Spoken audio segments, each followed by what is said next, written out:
Good morning, students. So again we are with a new chapters video explanations. Chapter number 6 triangles. आपकी NCERT book में बेटा there are 2 or 3 chapters related to geometry जिसमें एक construction का है. Triangles chapter में भी बहुत सारी चीजें हैं, ठीक है, बट जो मेन चीज है पहले उनसे चालू करते हैं. बेसिक जिनको समझे बिना हम समझ नहीं सकते. लास्ट ईयर हमने एक वर्ड पढ़ा था कॉन्ग्रुएंसी. क्लास 9 में एक वर्ड पढ़ा था कॉन्ग्रुएंसी. What is congruency? तो हमने पढ़ा था कि अगर दो ज्योमेट्रिकल फिगर्स की शेप और साइज दोनों क्या बन जाए, सेम बन जाए, तो वो जो ज्योमेट्रिकल फिगर्स है वो आपस में क्या होते हैं, कॉन्ग्रुएंट होते हैं. यानी दो ट्रायंगल्स अगर उनकी शेप और साइज सेम है, यानी वो एक दूसरे को पूरी तरीके से क्या कर रहे हैं, कवर कर रहे हैं दोनों तरफ से, तो वो दोनों आपस में क्या होते हैं, कॉन्ग्रुएंट होते हैं. ठीक है. इस साल आपके वर्ड है सिमिलरिटी, नॉट कॉन्ग्रुएंसी, सिमिलरिटी. ठीक है. अब सिमिलरिटी क्या है कि अगर दो ज्योमेट्रिकल फिगर्स की शेप सेम, और एन एग्जांपल, अगर दो सर्कल है, अब वो चाहे बड़ा हो या चाहे छोटा हो, बट शेप तो क्या है, सेम होती है. दो स्क्वायर है, ठीक है, अब एक चाहे बड़ा हो और एक चाहे थोड़ा सा छोटा हो, ठीक है, शेप तो क्या होती है, सेम होती है. ट्रायंगल्स में ऐसा नहीं होता, क्योंकि ट्रायंगल्स के हर ट्रायंगल की शेप क्या होती है, अलग. मान लो ये दो ट्रायंगल्स है, एक ट्रायंगल ऐसा है और एक ट्रायंगल ऐसा है, तो इनकी शेप सेम नहीं, इनकी शेप सेम नहीं. ठीक है. रेक्टेंगल्स की शेप सेम होती है. तो अगर दो ज्योमेट्रिकल फिगर्स की शेप सेम है तो वो दोनों आपस में क्या है, सिमिलर है. ठीक है. अब मैंने कहा कि ट्रायंगल सिमिलर नहीं होते हैं ऑलवेज. फिर बात आती है सर कब होते हैं? फिर तब होते हैं जब उनकी 6 थिंग्स, जैसे कॉन्ग्रुएंसी में 6 थिंग्स 9th क्लास में पढ़ी थी, वैसे ही 10th क्लास में भी 6 थिंग्स हैं सिमिलरिटी के लिए. That are the ratio of, अगर दो ट्रायंगल्स हैं, triangle A B C, triangle P Q R, अगर किसी दो ट्रायंगल्स की साइड्स का रेशियो, साइड्स आर प्रोपोर्शनल बोल सकते हैं, या साइड्स का रेशियो. एग्जांपल के लिए A B upon P Q, A C upon P R और B C upon Q R. तीन तो रेशियो ये आपस में इक्वल होने चाहिए, यानी तीनों साइड्स का रेशियो आपस में क्या होना चाहिए, इक्वल होना चाहिए. और तीनों एंगल्स आपस में क्या होने चाहिए, इक्वल होने चाहिए. तीनों एंगल्स मतलब एंगल ए इक्वल होना चाहिए एंगल बी के, एंगल बी इक्वल होना चाहिए एंगल क्यू के, और एंगल सी इक्वल होना चाहिए एंगल आर के. अगर ये 6 चीजें इक्वल है, ये 6 things are equal, that means these two triangles are congruent, not congruent, similar, not congruent, similar. और सिमिलरिटी का साइन क्या होता है, ट्रायंगल ऐसे इस तरीके से लिखते हैं, triangle A B C similar to triangle P Q R. अब बात करते हैं, क्या दो ज्योमेट्रिकल फिगर्स अगर कॉन्ग्रुएंट है तो वो सिमिलर होंगे? यस, क्योंकि कॉन्ग्रुएंसी के लिए आपके पास में दो चीजें हैं, शेप भी होनी चाहिए और सेम साइज भी होनी चाहिए.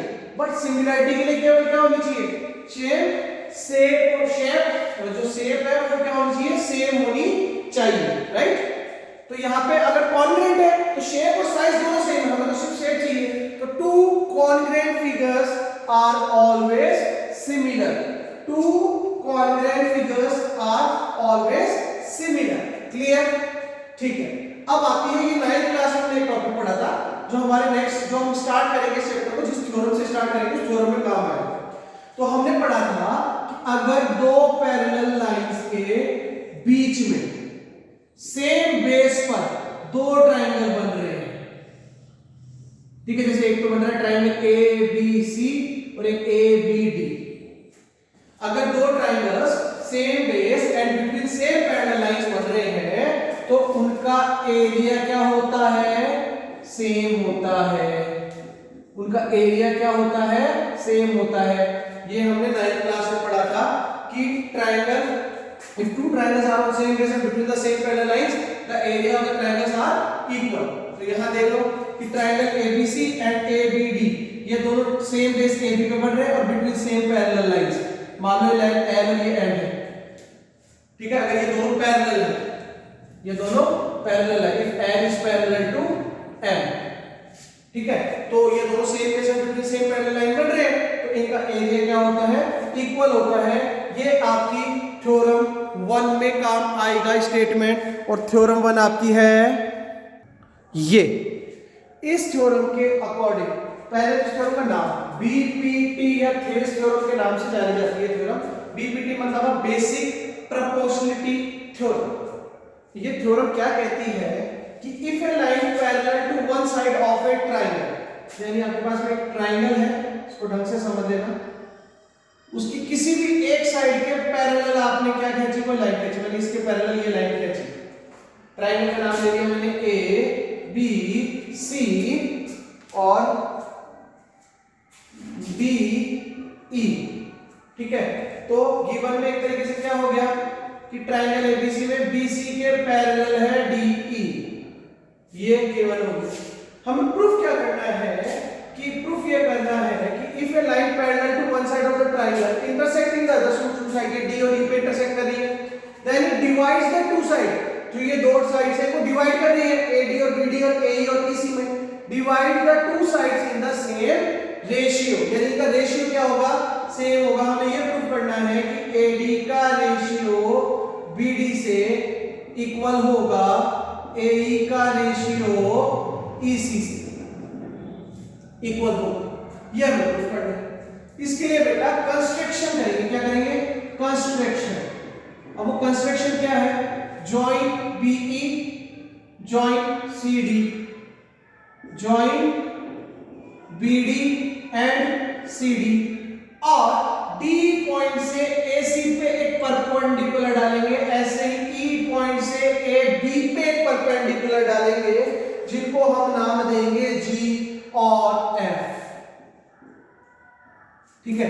यानी हमने एक easy perpendicular E F, sorry not easy, E F perpendicular डाला है ए बी पे, और डी जी परपेंडिकुलर डाला है ए सी पे। ये हमने कंस्ट्रक्शन कर लिया, क्योंकि ये अभी समझ में आएगा। अब करते हैं हम प्रूफ, बहुत इजी है, समझ लोगे तो। प्रूफ में देखो बेटा, आपके पास में यहाँ पे बहुत सारे ट्रायंगल्स बन रहे हैं, छोटे छोटे ट्रायंगल्स बन रहे हैं, टुकड़े हो गए ना ट्रायंगल्स में। तो अब किन किन ट्रायंगल्स का नाम याद रखना पड़ेगा। देखो पहले तो ए डी ई का 2 बार निकालोगे, बताता हूं क्यों। Area of A D E एक बार, और area of A D E दूसरी बार आप निकालोगे, ठीक है। तो देखो जब ए डी ई का एरिया निकालो तो ट्रायंगल का एरिया क्या होता है, 1/2 into base into height, 1/2 into base into height। तो देखो 1/2। अब इस ADE के अंदर मैं AD को अगर बेस मानता हूं तो हाइट क्या होगी, EF। तो 1/2 into AD into EF, 1/2 into AD into EF। वैसे ही अगर मैं सेम चीज करूं बट इस बार बेस चेंज कर लूं, मैं बेस क्या ले लूं, DG ले लूं, बेस क्या ले लूं, DG, तो सॉरी बेस क्या ले लूं, AE not DG, AE, sorry base क्या ले लूं, AE। तो मेरी इस बार परपेंडिकुलर क्या हो जाएगा, DG, परपेंडिकुलर क्या हो जाएगा, DG। तो मैंने ADE का 2 बार एरिया निकाल दिया, 1/2 into base into height से। That is equation number 1, that is equation number 2। अब दो ट्रायंगल अलग अलग लेंगे, देखो बता रहा हूं ढंग से देखना कौन से।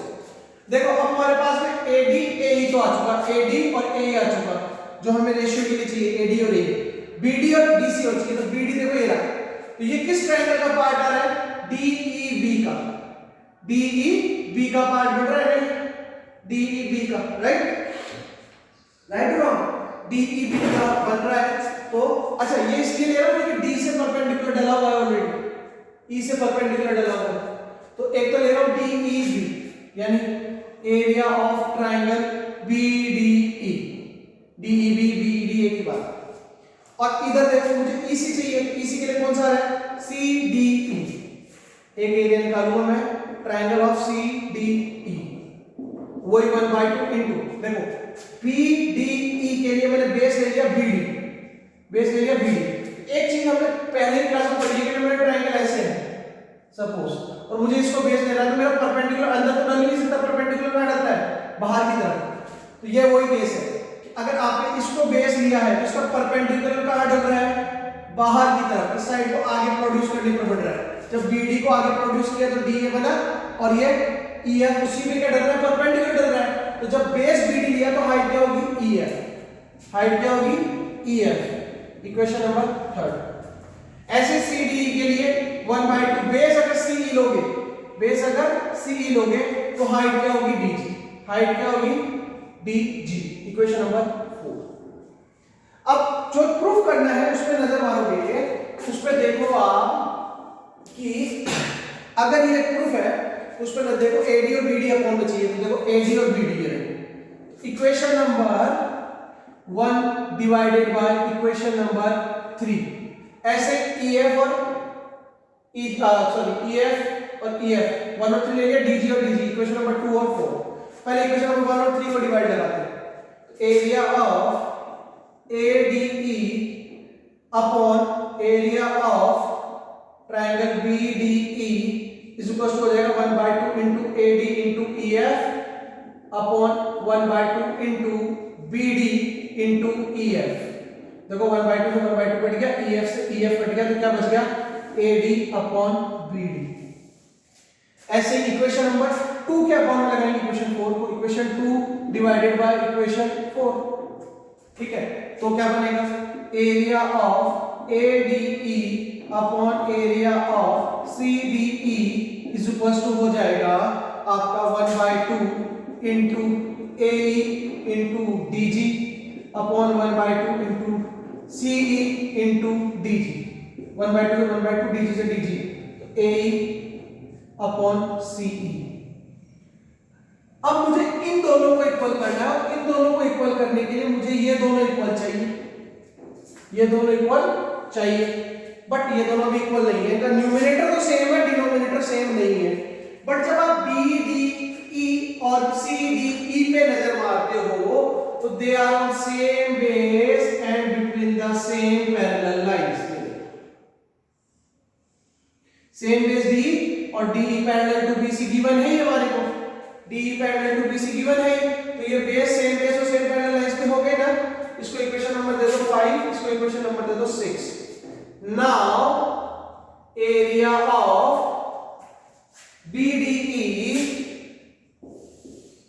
इक्वल है एरिया ऑफ CDE के, BDE इक्वल है एरिया ऑफ CDE के, ठीक है।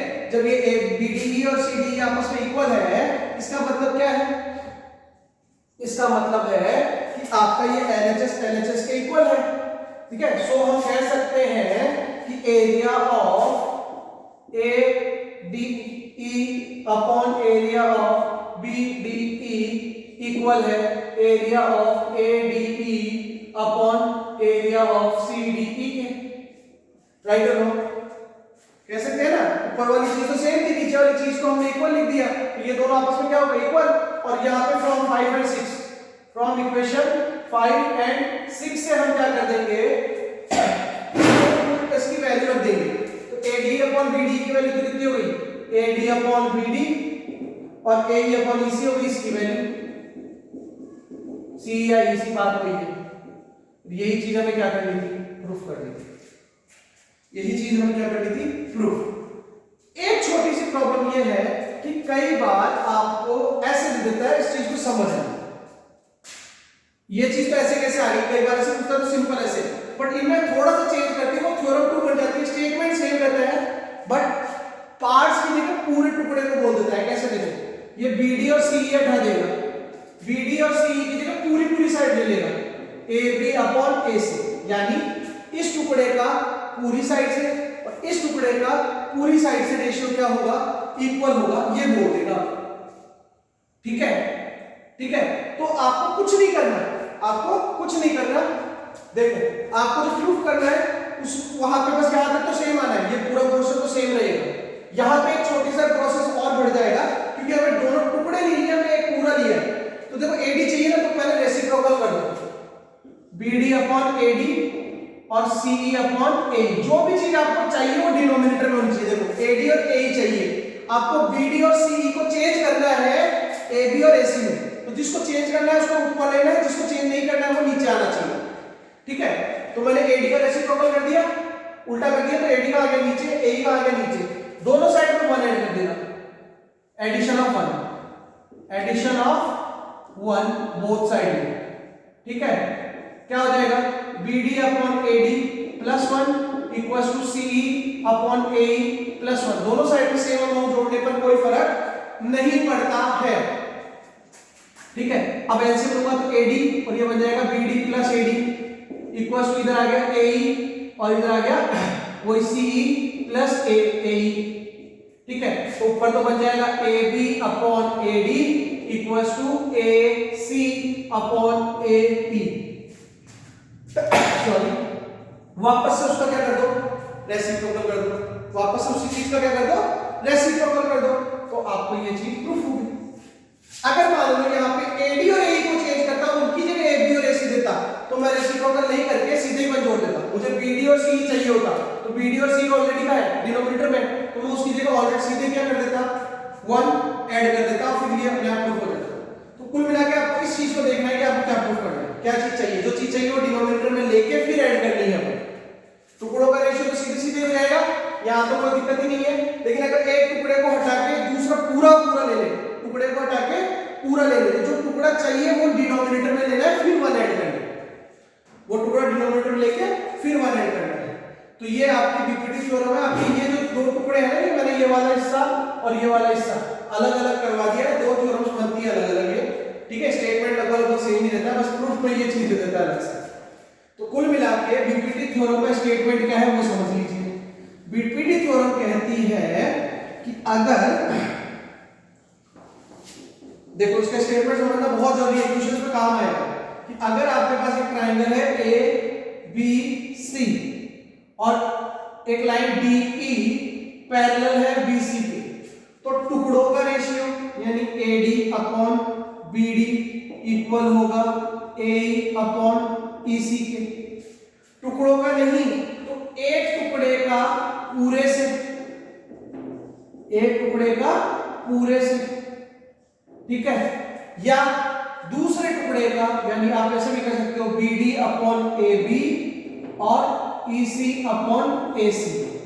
ये तीनों ही थ्योरम्स अगर हम यूज करेंगे तो हम स्टेटमेंट का रीजन क्या देंगे, बीपीटी। क्या देंगे, बीपीटी, बेसिक प्रोपोर्शनलिटी थ्योरम। कहीं कहीं पे इसका नाम थेस थ्योरम भी लिखा हुआ है। यानी अगर ये दोनों पैरेलल है तो इस टुकड़े का इस टुकड़े से, इस टुकड़े का इस टुकड़े से रेशियो इक्वल होगा, पहली चीज। इस टुकड़े का पूरे से, इस टुकड़े का पूरे से रेशियो इक्वल होगा, पैरेलल है तो। या इस टुकड़े का पूरे से, इस टुकड़े का पूरे से रेशियो क्या होगा, इक्वल होगा। अच्छा, कोई जरूरी नहीं ये पैरेलल यू नहीं हो सकता है ये पैरेलल यू, तब ये टुकड़े हो जाएंगे। हो सकता है ये पैरेलल यू, तो ये टुकड़े यू हो जाएंगे।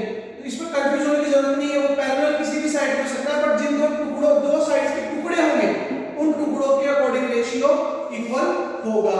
That is your BPT theorem. अगली थ्योरम हम पढ़ेंगे नेक्स्ट वीडियो में। Thank you, have a nice day and please like the video if you understood this topic.